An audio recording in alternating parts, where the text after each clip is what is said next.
Hey everyone, Mike here, Rusty Garage and Homestead. If you're new here, howdy and welcome. If you're old here, howdy and welcome. Today we're going to be doing some work down here by the pond with Tiny the TYM 2515H and the backhoe. So let me show you what we're doing today. So I don't know if y'all can really tell on camera, but there's a pretty good little bowl right here. This is where I took the dozer and I dug a lot of dirt out when I built this road up. That road's actually about 5 foot higher than it used to be.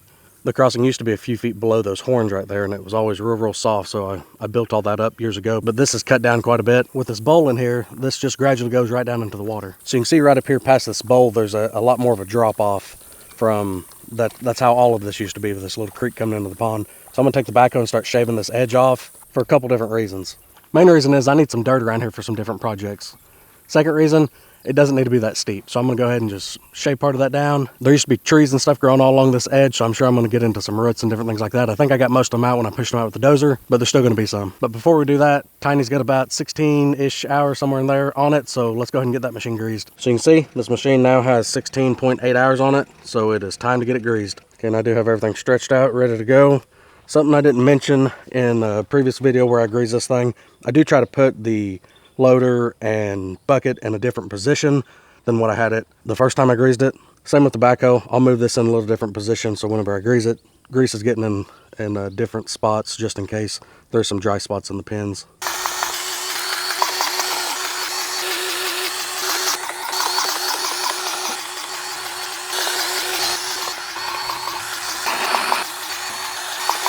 There's one tube gone. So you guys don't forget, when you're greasing your machine, you also have these pivot points down under the machine on each side. There's some others in here. At some point I will make a video going over all the grease points and the maintenance of a 2515H. Okay, Tiny's greased. Let's get this thing set up and start pulling some of this dirt up out of here. So you all seen in a previous video where I was digging out a stump and ripping through a lot of roots with this little backhoe. I'm curious to see how it does here. I'm pretty confident there's going to be some old roots for some old trees that used to be there, but for the most part they should be fairly easy digging, so let's see.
Okay, well, now we have a pile of dirt that we can use for some other projects.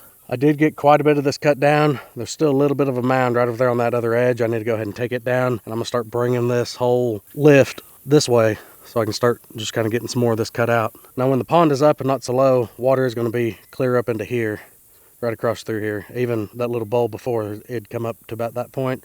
That's about where it'd stop. So at some point I am gonna have to raise the spillway on the pond, because overall, even when the pond is full, it's about a foot lower than it should be. Overall, Tiny did pretty good though. I know this should have been fairly easy digging. I did hit quite a few roots, which I expected because there used to be a lot of trees along this edge. But the soil right here is pretty sandy. I had it about 1800 RPM. I didn't have it at high on it. Still did a pretty good job just ripping through most of the sandy stuff. Now it's not totally smooth like it would be if I had the dozer and did this, but this machine did a good job as is. So I'd say we got about a 6-foot pile of topsoil here. I've got a project for it to use about half of it here pretty soon. Now again, this 25 horsepower tractor probably isn't the best tool for the job, but so far it's still impressed me with what I'm able to do with it. This is just a little farm tractor. Its whole purpose is going to be just doing little odds and ends, little jobs around the farm. I do want to go ahead again and welcome all the new subscribers to the channel. I do have some more projects lined out for Tiny, the 2515 TYM with the backhoe. Here before too long, we're going to be doing some digging in a lot rockier ground, so I'm kind of curious to see how well it's going to do in that environment. I appreciate y'all being here. If you enjoyed the video, give the video a thumbs up, leave a comment, let me know what you think of this machine, what it's doing, or if there's anything else you want to see on it. If you haven't subscribed to the channel, I encourage you to do so. Stay blessed, and we'll see you in the next one. Thanks.